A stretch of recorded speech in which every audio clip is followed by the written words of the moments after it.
Hello and welcome to myself, Topic Plays Loftar Dragons. I'm joined by Ben, Howdy.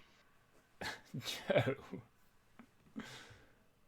What's No, and no, and can't do and that. and Matt.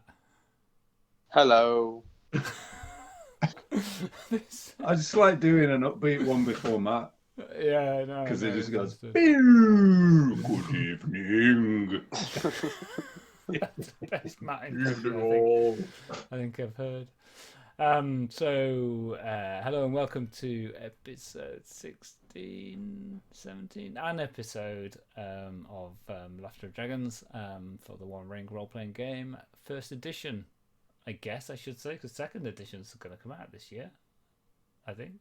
Anyway, this is the second half of our 8th session, hence why we're all a little bit, just a little bit tired actually. And a little bit cavalier with what we do on this intro. And spoiler for Laughter of Dragons, we are spoiling it because we're playing it. So be aware, Laughter of Dragons set around Erebor and the Dale. So you may well find, if you're in that area, Lord Masters pull information from here. So you may get spoiled for some of that stuff. And thank you very much for watching, for leaving comments. Please do engage with us. It's really good. We enjoy it. We get quite a big, quite a big buzz from engaging with you guys. Hit the like button. Is that what you smash? Do you smash the like button, or do you hit the like button? No, don't smash it. Don't break it. Don't Okay. break it, please. Caress. Just be gentle Yes. with it. Yeah, you can Caress the like button. But It's what there that to be does, pressed. it helps the algorithm serve us to other people who may be interested in our content, which helps them and makes me feel good. So, I mean, what's not to like? Yeah, feed the algorithm. Feed. That's how we do it. Yeah, feed the algorithm. And previously on this, you guys were in Erebor. Over most of the summer, kind of finding your feet there, establishing routines, and you were contacted by the owners, kind of lead staff of the Golden Sheaf, which is the inn that you stayed at in Dale, and they had requested that you attend for a matter of grave importance, due haste, affecting Domi, the dwarven lawmaster that had also stayed at the Golden Sheaf. You kind of headed there, found out that a dwarven character at the bar, had died, maybe some suspicious circumstances. You can't actually, nobody's been able to get from the guard what the circumstances were to know whether they were suspicious or not. And that's against the background of recent events having kind of created a shadow, a pall over the relationships between the race of dwarves and the race of man. Balin's pretending to be dead, Lord Gunvar Ashbrook kind of being killed when he was in dwarven custody. All of these things seem to have been grist for the rumour mill, and are stirring mistrust rather than open hatred or anything along those lines, but just kind of what was once a... I don't know what that noise was.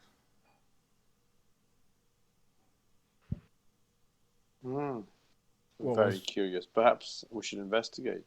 Yes, what was once a galvanized kind of like relationship following the Battle of Five Armies, and it's just caused it to drift a little further apart. Upon arriving at the Golden Sheaf, you were shown to Domi's room. You were able to investigate. You found some letters or drafts of letters that he had written to King Balin and to King Bard, indicating that he had got correspondence between Girion and King Thror from back in the day, where Girion had commissioned the creation of the coat of mail that he then put onto his dead son and placed in a mausoleum, and commissioning the dwarves to build the mausoleum in the northern frontiers of his realm. You all know that the necklace that Girion paid for the coat of mail was recovered when Smaug was defeated, and was paid back to Bard as part of Bard's share of the treasure, and Bard gave it to Thranduil also. And essentially, the coat of mail that necklace had bought, Domi hypothesized that it is laid in rest with Girion's son, and he was coming to Bard to say, "This is yours.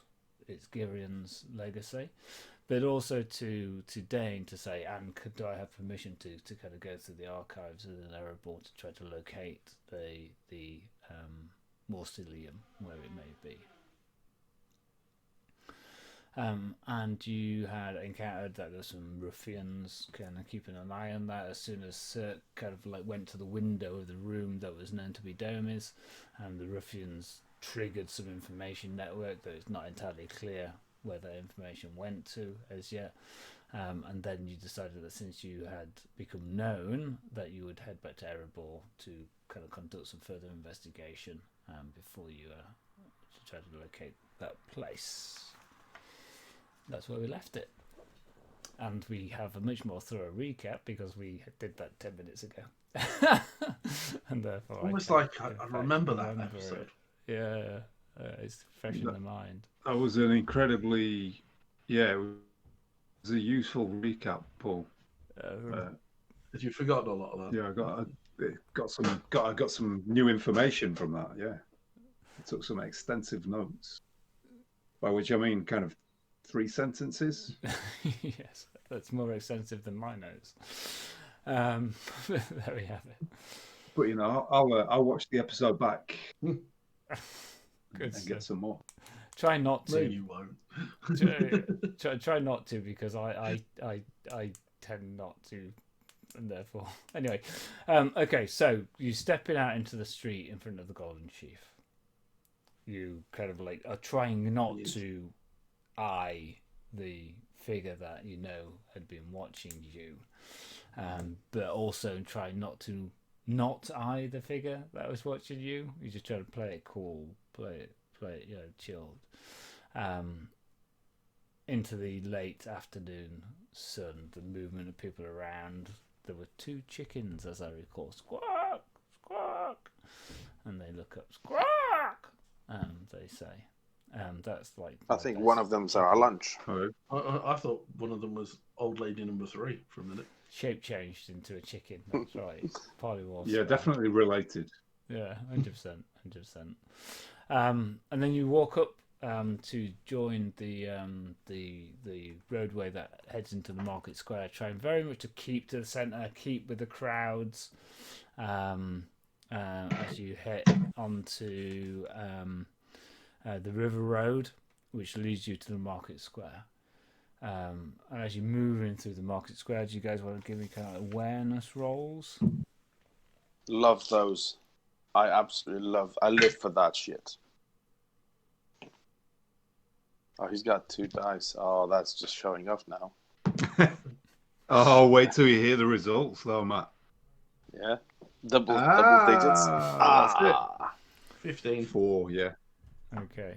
So you're all kind of like scanning around.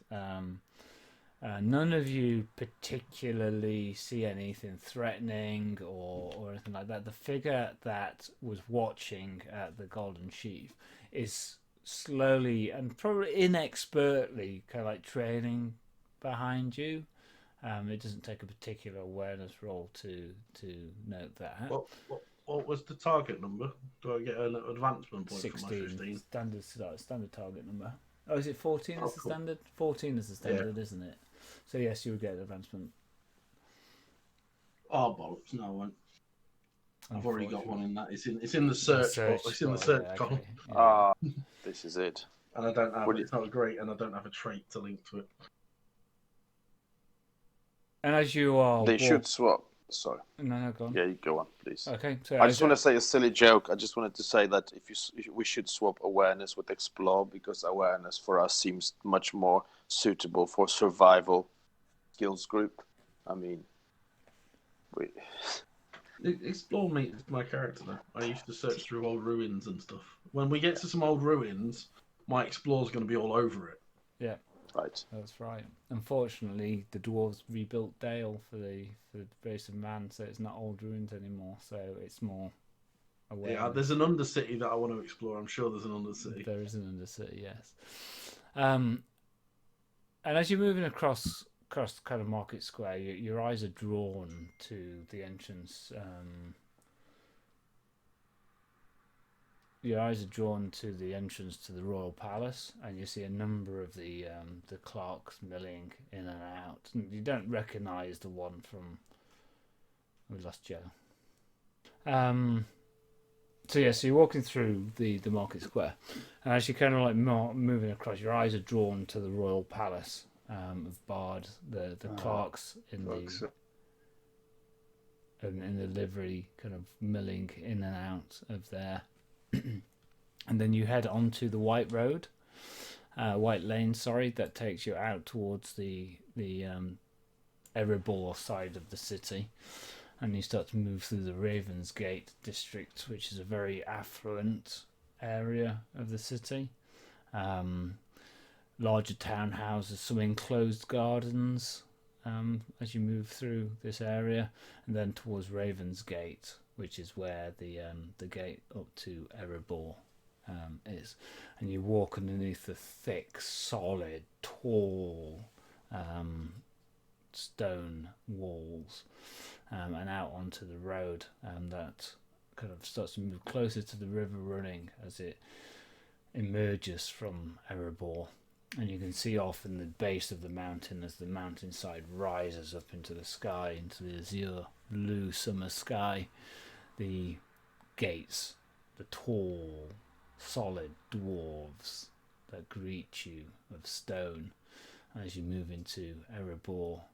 And as the evening moves on and the light starts to slowly fade, and the intensity of the heat of the day moves into a rather pleasant, cooling summer's evening, you move into the darkness of Erebor and the slight chill of the entranceway that warms again as you kind of move through. And start to adjust, and the temperatures and the heat of the forge, and you're one of a handful of travellers, all dwarves, coming back from Dale into Erebor. Your skin starts to cool down a little bit, little prickles of hair standing up on end, as you make your way, I guess, back to your lodgings in Erebor, or where would you want to go? We need to lead him Would away the somewhere. be shut? Oh, so the figure that was following you carried on a little ways out of Dale, but then kind of like stopped and seems to have turned back. It was becoming very obvious that where you were going, it was becoming very obvious that it was starting to stick out.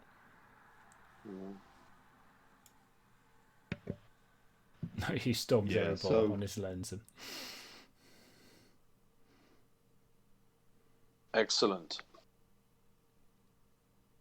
We've lost the tail. So the aim here is to give Cirque enough time to sift through the material. Yeah, I need to and basically follow simply his steps to- through the archive. I would You might propose. need to kind of consult with advisors as well. Yeah, is it Morin was head of archivist? Moonin. Moonin. Wouldn't that be an obvious place for someone to follow? I Well, think what I wanted to. This dude's not going to follow. He's stopped following us. There's nobody in. We're back in Erebor now. So people aren't allowed just to. One does not simply walk into Erebor. No, that'd be ridiculous just to let someone walk into like a major building or site or thing. yeah. Not without a pass. Yeah. Yeah. So you can't. So people of Dale can't just wander into Erebor. In fact, unless you've got business or a letter of entry or other reasonable purpose into Erebor, then you can't get in. You needed to have kind of like invite of Dane, as it happens, and there's a reason why there's a set of messengers stationed in the entranceway for those who aren't allowed in but have a legitimate reason to pass discourse into the city.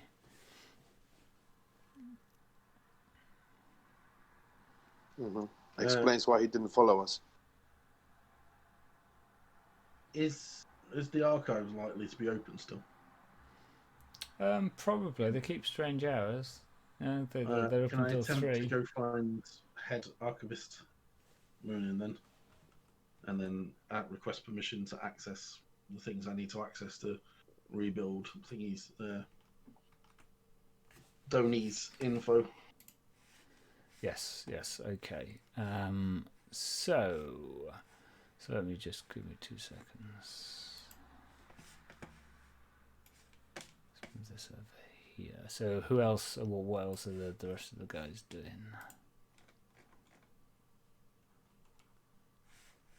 So look over. It's probably worth you going and updating Balin if he's around. About orcs being in Dale again. Yeah. He's probably be interested to hear about that. And also about what it is we're looking for and their interest in it. I mean, there's the ongoing divisions between men and dwarves in Dale as well, which we should definitely report. That's like the bigger picture, and then the details of it are Domi, Donar, the fact that we got dirty looks on the way into Dale, this band of kind of ruffians, orcs finding their way into Dale. Yeah. Okay, so they're quite far in. By the time they're in the Golden Sheaf, they're fair. It's not like they're just on the outskirts, is it? That's like no, they've got to have a base in Dale. Yeah. Okay, so let's deal with the move to Moonin first. So the head archivist isn't actually around. So you head down to the chamber. You've been doing lots of errands in and for the chamber throughout the summer anyway, so you're kind of like known there. You're known to be able to walk in and out. You kind of like got whilst you can't get to the good stuff without permission, you can certainly kind of get through the sturdy stone gateway into the reading room, I guess, and you can even go a little bit into the stacks, but you can't really get much further than that without permission or without the expectation of being challenged. The Moonin's having one of his afternoon naps, but the other archivists are quite happy to help you out. So what is it that you want to achieve there? Essentially, using Tony's note, I want to try and retrace his steps to locate locate where he thinks the mausoleum is. Yeah. Okay. So you got, was it a great or an extraordinary success when you were reading through them? It was a great for reading through them. Yeah. Okay. My search was extraordinary. Yeah. Okay. Cool. I couldn't quite remember which. So you got a great success there. So I think if you want to do this fairly quickly, so you're going to find the information, but that might take a couple of days. If you want to do it quickly, then I think a law roll to kind of get through this. And since you got kind of like great success, I'll say it's target number 12. Okay.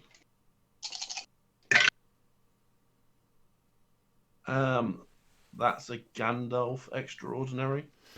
Okay, so Gandalf appears and gives me the information. He helps you. He helps you kind of like get through that. Okay, so it's gonna be a bit of an all nighter for you as you kind of like burning the oil quite late. 28 if we're going 29 extraordinary if we're going numbers wise. Okay, so that'll do it. I think that'll do it.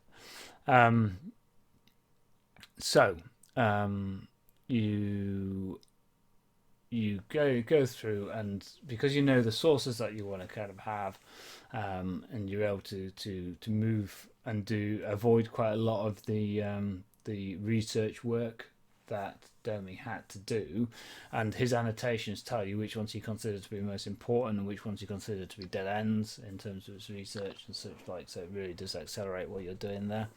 And you think that there are 3 potential locations where the mausoleum could have been commissioned.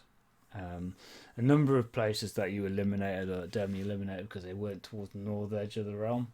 But it looks as if the most compelling evidence that you have are 3 surveying expeditions that were undertaken by the dwarves around a similar time, seem to be commissioned for the purpose of this.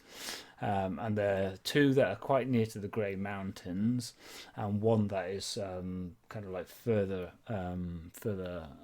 east along the range. So 2 quite close towards the west, and 2 further east, which would be more where the wastes currently are. 1 further east where the wastes are at the moment.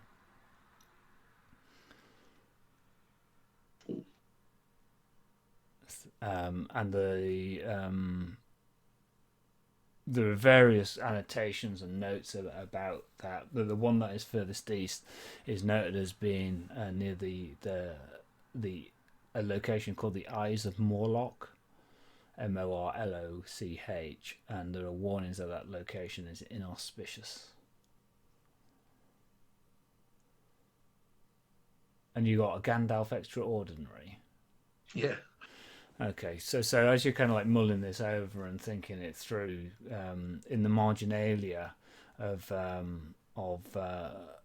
one of these texts, it looks like Domi has done some quick calculations as to how long a trip to one of the locations in the Grey Mountains would take, and doing some quick maths, you think that would be about how much he reckoned how much time would be elapsed there, back with a bit of time to investigate, for how long he told Gareth and Margaret how much he paid up to, basically. Cool.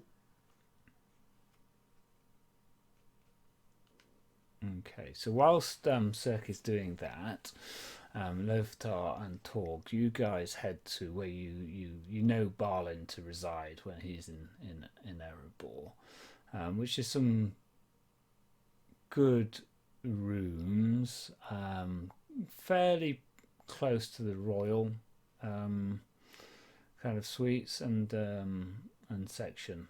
The bit of it that would be the palace, really, but outside of the confines of Dane's palace.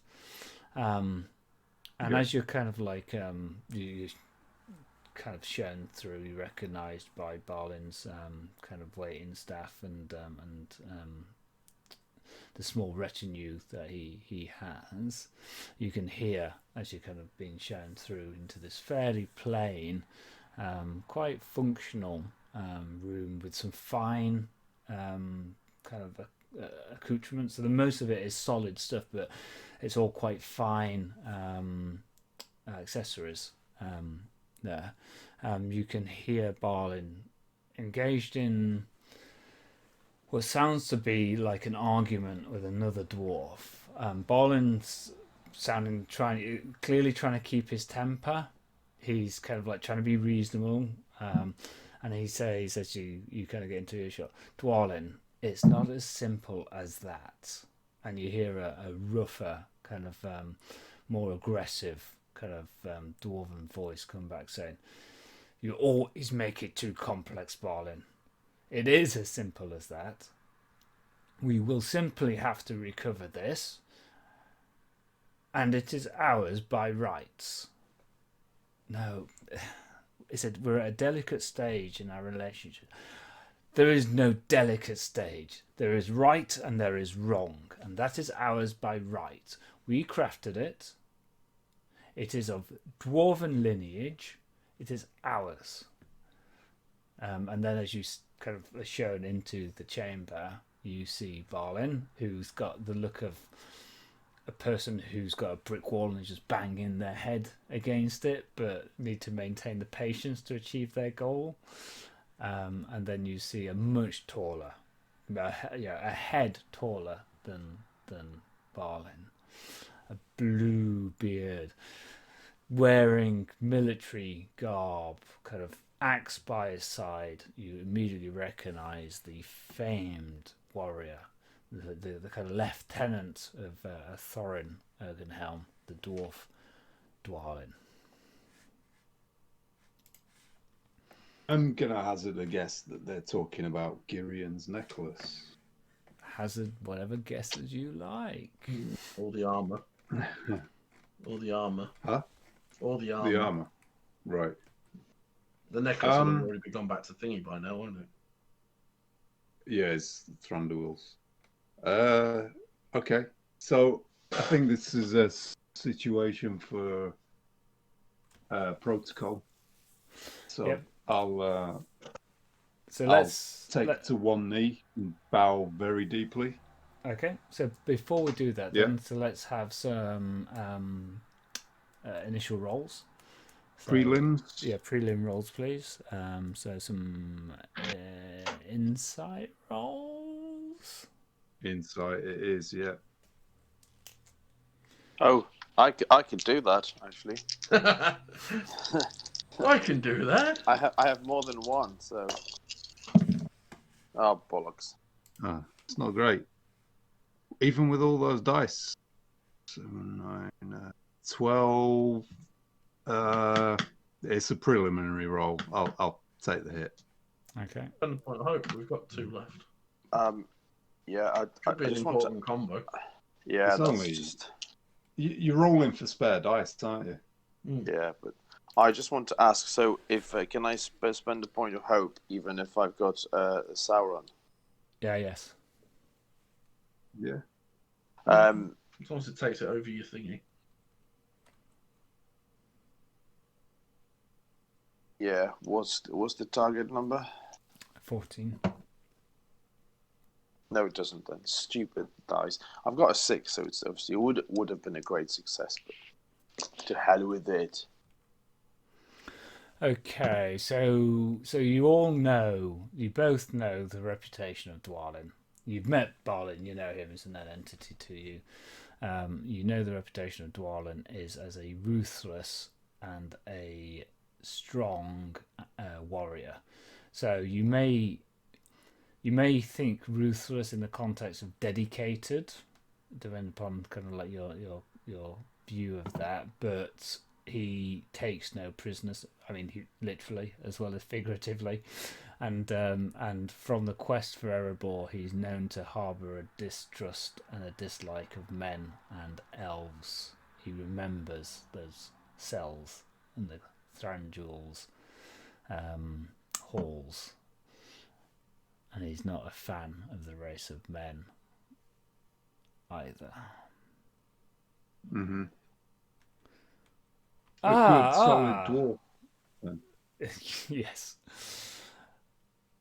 Dwalin, let me introduce you to Torg, son of Tordek, and Loftar, son of Balin. No, Balin. Here's my son. Let me introduce your nephew. So Joe, you were going to do your introduction. So let's just remind ourselves a little bit about the encounter rules and the structure of the encounter, because I play a little bit loosey with them. I just think it would be worth us. I think it would just be worth us quickly remind ourselves. First Joe bows, then the other guy bows, and then Joe has to bow lower, and then Yeah, and then they kind of like do 3 times. Yeah, so you've rolled insight, so you've gained no additional insight than what you already kind of like knew. Actually, the steps are, first of all, we have to set a goal for the PCs, which is usually like learn a thing. That's or, right. Yes. Intimidate someone. Yes. So then, what is? You're gone. What's our goal? Yeah. So what is it that you want to achieve in this encounter? It's a transfer of information, really, isn't it?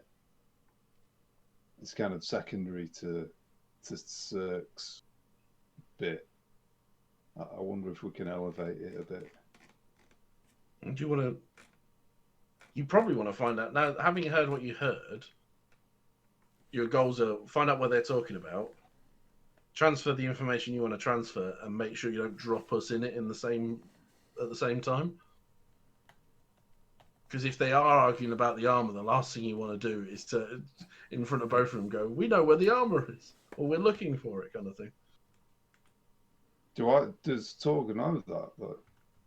Well, you've heard them arguing over where something's who it belongs to, haven't you? Well, I don't.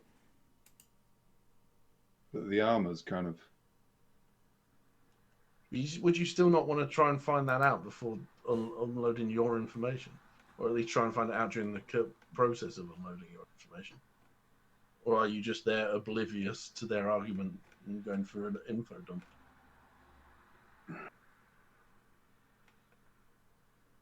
I don't think we've got that kind of inside information at the minute, because we've left you to it to go and tell Balin about basically the rift between the dwarves and men. Yeah, in I was about to suggest going along that route and perhaps digging a little bit more about the split between the dwarves and the men, and whether there's an additional split between us dwarves on the subject. Yeah, I think that's a fairly reasonable goal, actually. So basically we want to inform them and motivate them to take action with the rift, and then also encourage unity in a slightly political sense. Yeah, among the dwarves. Yeah, I think I agree with you. That's as much as we can do because we don't have all the information yet. It's a little bit of a vague goal. Yeah. But I think that's because we've come charging back essentially to give Cirque the space and time to do the research. Yeah, and you kind of like, I guess with the kind of I would say it's a little bit of a vague goal, I guess, but by the same token, you also are probably a little bit back-footed by Dwalin being there, because in your mind you're like, right, let's go and see Balin, and then it's like, oh, okay, so that would be consistent. Yeah. Okay, so that's the goal. You have got no great insight into the situation beyond what I've just described. So introductions come next. The NPC tolerance as well, ostensibly based on wisdom or valor. Yeah, that's right. I've already done that part. Yeah, and then okay, cool. And then we do insight rolls, and then introductions. So is Torg going first? If he wishes to, yeah.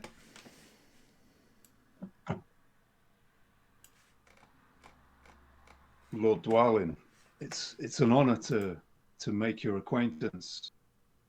Of course, I've heard many tales of your prowess. You're one of the legendary dwarven lords. Forgive our intrusion. We returned from Dale to speak with Balin and report on changes in the city there. We have earned Lord Balin's trust only recently, but he has kindly brought us into Erebor. Okay, that sounds like we hope to. Go on, sorry. We hope to help to rebuild this once great stronghold for the dwarves. Okay. So it sounds like a courtesy introduction. It does, doesn't it? And I'm absolutely not courteous. I don't know why I keep going down this route. I need You to probably be. should have been in and be like, I'm so and so. Look at the great things we've done. I can just invoke lordly, to pass the roll. Yeah, But that'd do it. I think that's what I'm going to have to do. Yeah, I'll invoke lordly. Yeah, okay. So whilst you go down on one knee, you are presenting a kind of almost a peer, but a deferential peer, I guess. And your lordly nature comes through with the flourishes of language that you use and the commanding nature that you talk about it. You aren't an errand boy running Balin's errands. You're a magnate of the realm who is sharing information for the betterment of the kingdom. Is kind of how you come through. So whilst all the words remain the same, the tone is one of a meeting of minds, rather than it is a message boy coming back with a hot goss. And your introduction, there,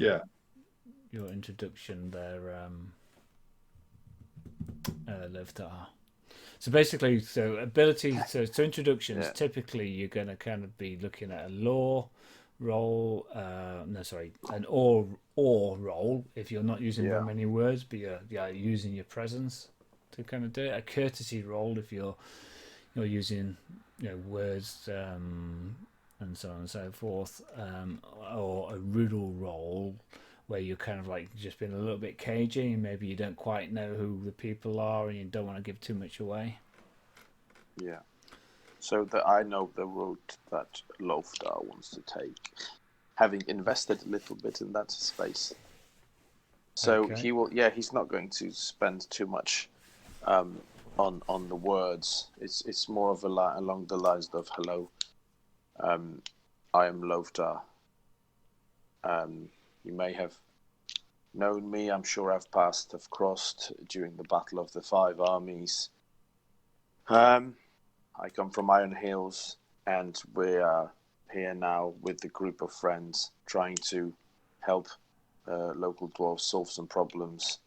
There are some issues with the humans as well. So I'm trying to come across as a sort of warrior that is not really designed to have any sort of political discussions. Of course, I do offer him, respect, but it's more of a case of, I've come here to do a job. I hope we can get along nicely. If you need some information, I'm happy to share. I would expect sort of similar in return, if that's okay, and if it can help our cause. So a military man talking to a military man. Yeah, kind of like, because obviously there's a bigger thing here at play. We should be helping each other out. Okay. By the way, if there's anything I can do, let me know. I'm happy to sort of help. But then I expect some information or something. Okay, cool. If you want to go, so what role are you looking for there, Loftar? Or. Okay, give me an or roll. I'm going to go for or. That's a second Eye of Sauron. Perhaps maybe a third of the day. So the other dice showing 4. So I don't think I would be doing any. It's just like, hi, I'm Loftar. You've probably heard of me. I won the Battle of the Five Armies. Yes. Yes. And who are you? Sorry, I don't. I'm pretty sure I was the 6th army there. Yeah. And your name was? Sorry, I didn't quite catch your name. It doesn't sound familiar, really. Yeah. You're kind of like. Sorry. So Loftar comes in and goes, I am Loftar. You may remember me from saving your ass at the Battle of Five Armies. Yeah. Balin, can you get your butler to get us a cup of tea? Put in at Dwalin. Can you get your butler to get us a cup of tea? We've got the grown-ups need to talk. Okay. So you try to kind of like do the whole, you may have seen me at the Battle of the Five Armies, but Dwalin's drawing a complete blank with you. So I have Sauron. That is not going to play well. Dwalin is going to more or less ignore what Loftar says, and it's as if you're not there. He's been impressed with the lordliness of Torg, and he's not at all impressed with you kind of like claiming more grand activities at the Battle of the Five Armies than he thinks perhaps you are entitled to claim. Well, because it was a failure, but it was a failure with the Eye of Sauron, so it feels like, you're kind of like trying to green a worm tongue it, and and he's having none. I did do my best. Yeah. So Balin's kind of like looking, he's going, oh fuck. Okay, so now we move into that interaction section, where it would be kind of like insight to observe and evaluate, inspire to address crowds and uplift spirits, persuade to make a point, riddle to gather information, song to garner approval. I don't know how you use song, but anyway. Can I just Paul? So in that next phase, obviously I'm not an active part. Yep. So the question for you: so could a party like myself, just being on this sort of side, use some other skills to perhaps get some understanding of the conversation, perhaps some non-spoken dialogue? And okay, so ordinarily only heroes who properly introduce themselves during introduction may now propose actions, but what I think I'll allow is for you to be taking insight. I think that would be okay, but you wouldn't be able to use that insight to influence this encounter.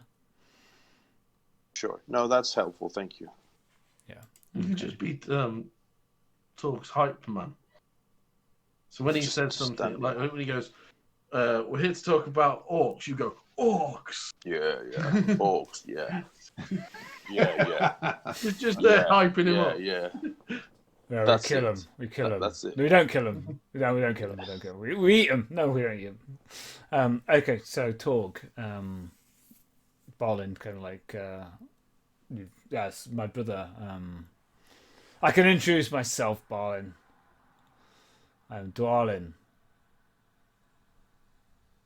And that's all he says. He feels like he needs no introduction. Yeah. Forgive my frankness, lords, but I heard you arguing with raised voices as we approached. Is there anything I can help you with? If there's a problem, I'll solve it. I'll solve it. Check out the hook. Come on, hype man. Yeah. Matt, yeah. While the DJ revolves it, is what you should have said. Absolutely. Yeah. We're here to help. Sorry, I shouldn't actually speak. Sorry. So Balin, we were not arguing. We were considering differing points of view to arrive at a stronger syncretic viewpoint. Dwalin's like, what are you talking about? What a pile of shit. What is it that you have to say? There is naught that I need from you at this moment in time, Torg.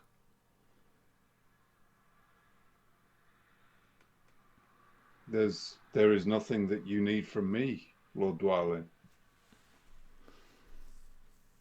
And what of the dwarves who reside in Dale? Do you need aught of them? Perhaps in Erebor's time of need, we will all need the dwarves that survive here in these lands. You're talking riddles. What is it that you mean? Speak plainly. We have returned from Dale, lords, where we were not greeted warmly when just last year we were celebrated and had many friends. Those friends now are dwindling. We have lost good dwarves like Domi, the lawmaster, who has left, and veterans of many battles like Donar, who I believe was murdered. there is a deeper plot at play, lords. Orcs in the city at the foot of the Lonely Mountain, in liege with men, corrupting them and turning them against our kind. The threat is great, and it is at our doorstep. Okay, make a persuade roll, Torg, and Loftar, make me an insight roll. Can I make it inspire instead? Essentially, what I'm trying to do is inspire action.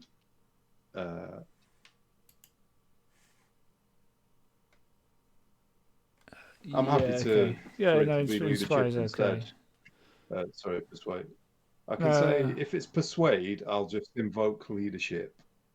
Yeah, okay. And try and. Because I think inspires more intended towards like crowds and trying to like GGG people on.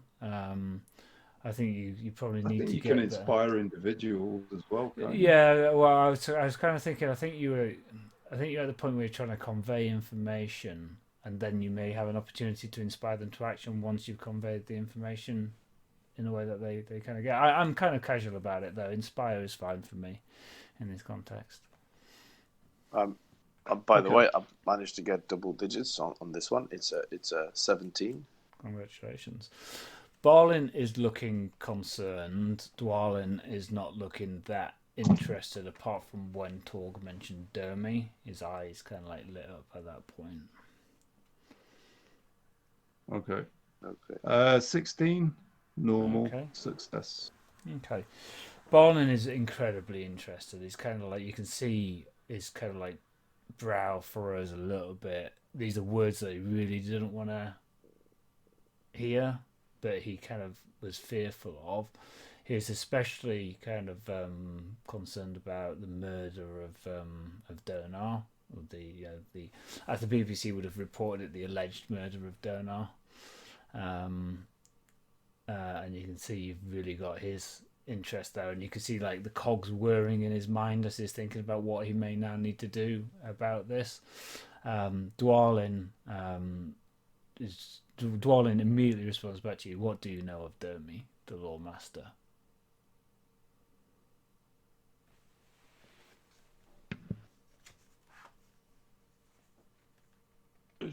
So we know that he left Dale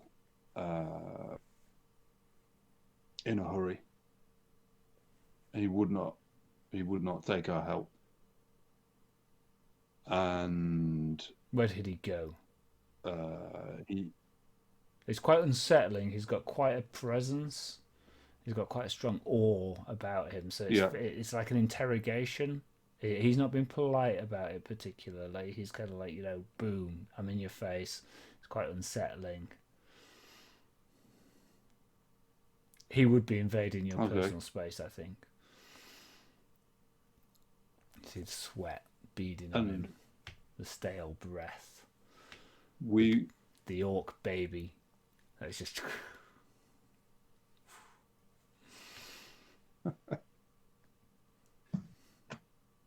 We have found a lot of information about Domi. We have letters from Domi. To whom?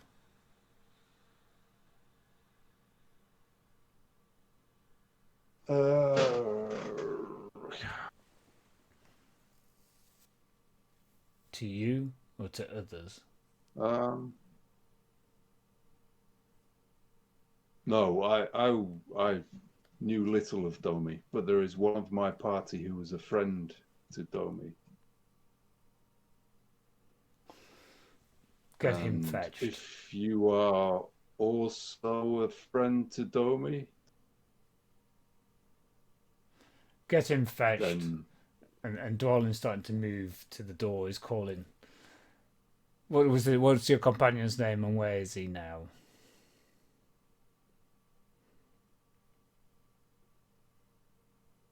To what end? To what end, Lord, do you wish to speak with my companion? He's slightly And to what end offended. do you wish to see? He's Domi? slightly offended that you're asking these questions. Give Yeah. me an awe roll.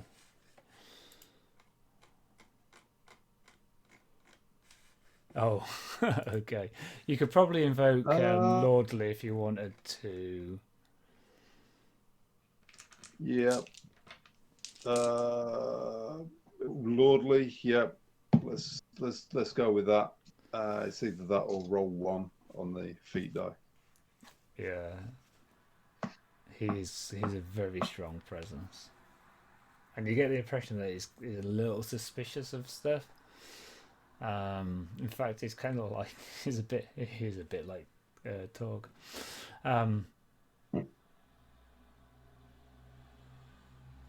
Domi wrote to the king about a treasure that is dwarven and should be within the land of the dwarves. And we know that he left, but has not yet returned. So I'm interested to know what you know and who has commissioned you in this endeavour.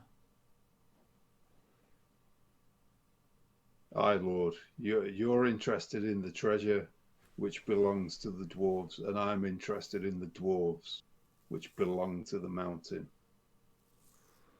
My concern is for Domi himself.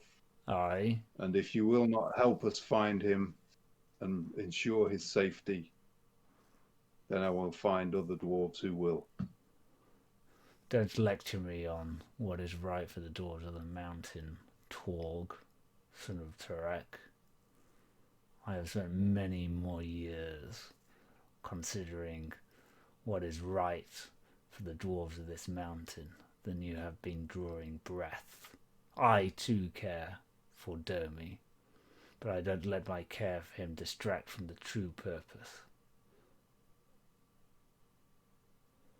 Who has commissioned you? I ask again, who has commissioned you in this endeavour? There is no commission, Lord. I work for the good of the dwarves.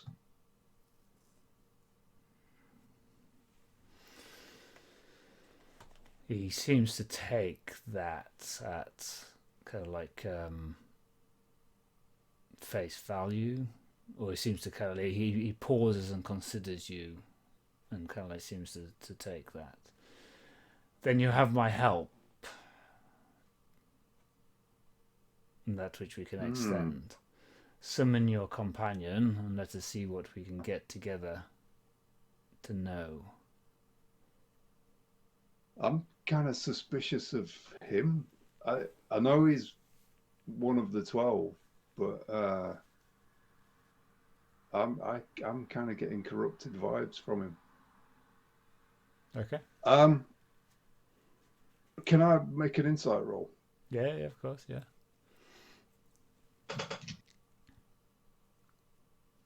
3 dice. Okay. 17, great success. 17, great success.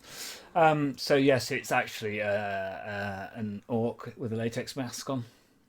I fucking knew it. You can see the joint. They'd get away with it too if it wasn't for these pesky dwarves. So I don't mean that level of corruption. sorry. I just think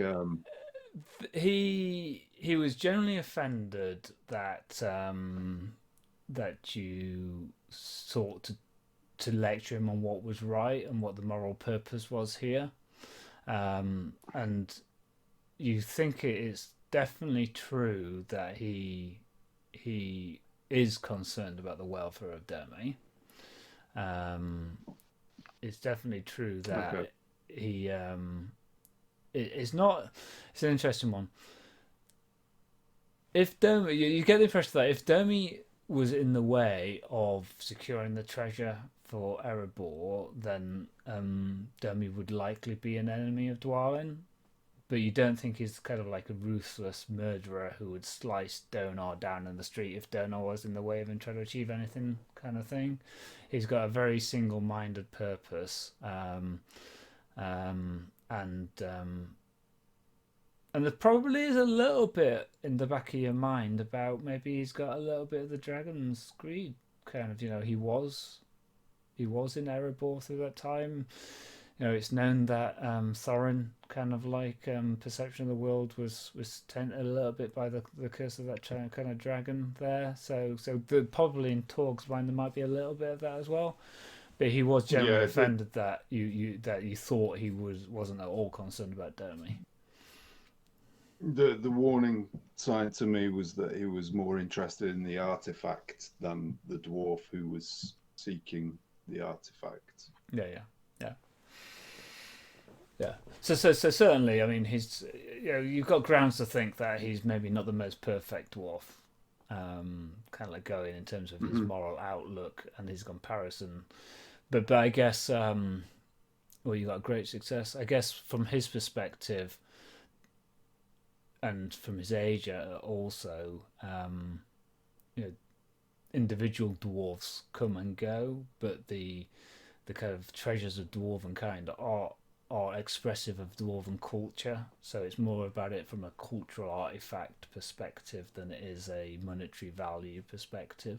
Is kind of where his position is. Yeah, and that'd be a common position among dwarves of decent standing. Yeah, so he's extreme in that view, you think, but it's not a perverse view. But you can see that the kind of exchange he seems to have weighed you up a little bit now and found that you've got some heft there. Your backbone isn't made out of balsa.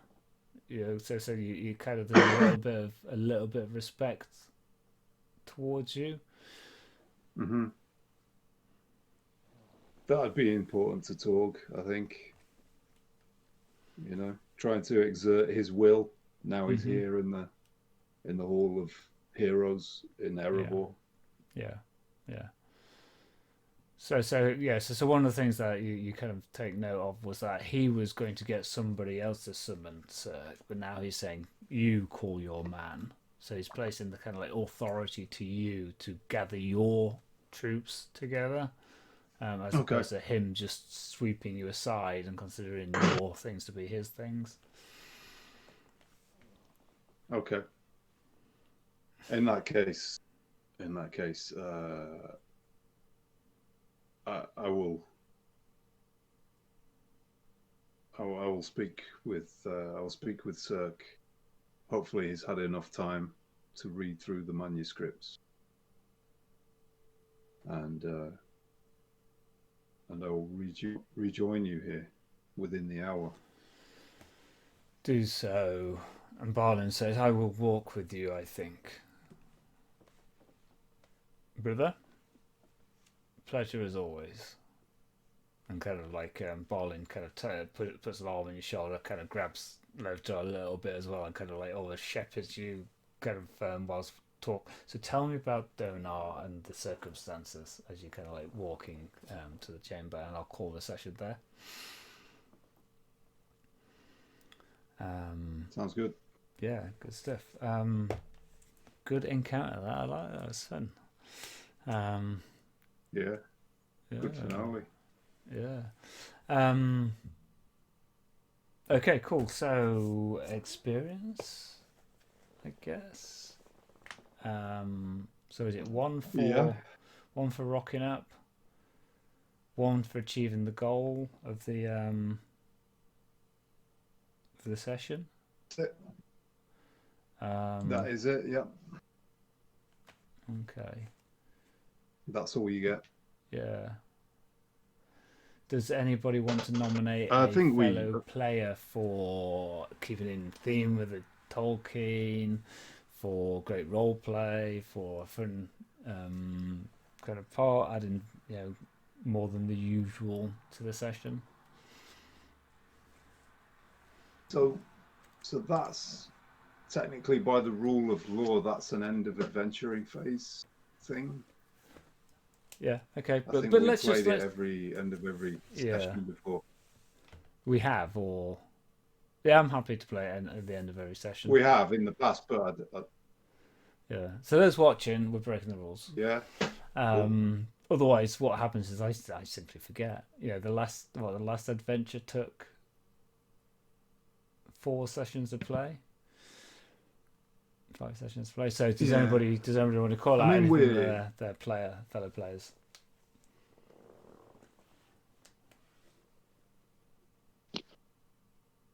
It's tricky. So nobody does. Okay, that's cool. We can go with that. Oh, cool. Nice. Okay, so when shall we play next? We talked about moving to more of a monthly cycle. But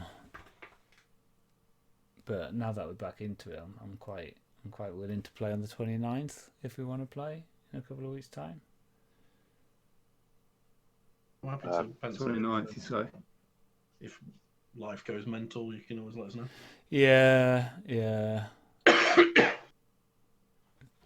29th of January, Friday the 29th of January. Yeah. Oh no, actually, I can't. Oh, okay. No. So then it will be Friday the 12th of February. That's not bad. Not bad for me. 12? Think. Yeah, I don't think I can do the 29th. I'll double check. Yeah. But the 12th is fine. Yeah, okay. Yeah. Okay, so if we say the 12th for definite, and Joe, you can check on the 29th. Yeah.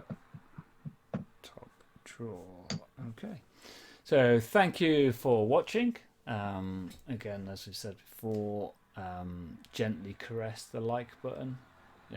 Give it a solid click so that it's clicked, but don't really smash it. Be respectful. I think so. Leave it as you found it. Ask for consent from the like button before you touch it. Oh yeah, clearly. Then touch it. Yeah, if consent is given. Just make sure it's usable for other people. Yeah, that's right. And you have to do it in a hygienic, social distancing way. Actually, yeah, don't touch it. Sanitize the like Sanitize after you touch it with a like gloved yeah. stick. And beware ice cream. Yeah. So thank you very much. From ice cream. Thank you very much, everybody. Goodbye. Yeah. Good night. Bye bye.